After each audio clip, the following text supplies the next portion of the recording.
Well, when I got interested in environmental taxes, one of the things that was particularly interesting to me and my colleague, Zeet Hutton, who started the work with me, was incentives. And in the United States, we use a lot of tax incentives. It's fairly common. Your real estate tax deduction, your mortgage tax deduction, those are tax incentives that are kind of embedded in our system. We were curious about how the tax system can be used to create incentives for people to do the right thing for the environment. And through the Commerce Clearinghouse Tax Service, which we subscribed to, we started looking up what was going on at the state level. And across the country, various states have done interesting things with environmental tax credits that we looked at.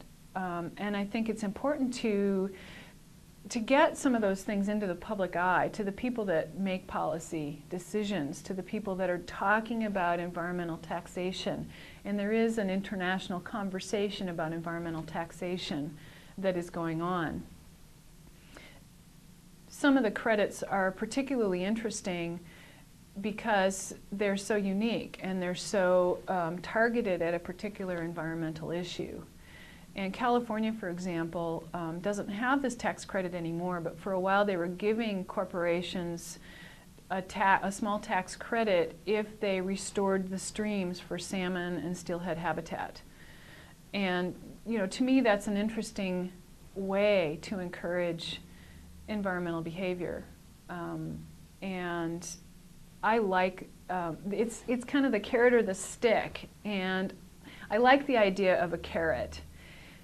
The stick is the polluter pays principle, and there's a lot of conversation, most of the conversation in the environmental tax area is on the stick, the idea that polluters should pay. And it's not that I don't believe that, I do. I believe that polluters should pay for what they're doing.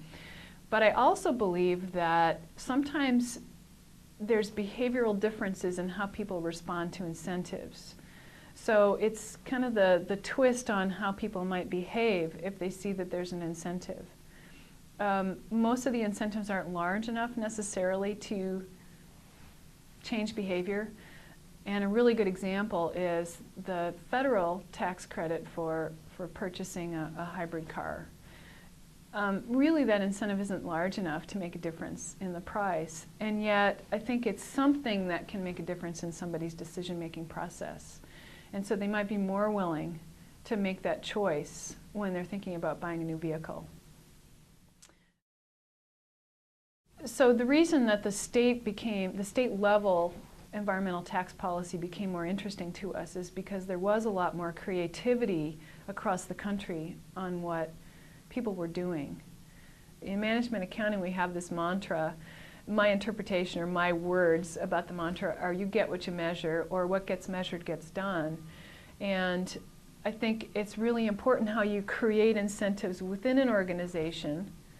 And from the environmental perspective, if you want to have a strategy that includes sustainability, you have to have some measures. You have to be able to measure performance, and you have to know, you have to kind of guess how people are going to behave around that. And there's always surprises, because people will behave in ways that you wouldn't necessarily expect or think about ahead of time when you create a measurement system or a performance metric.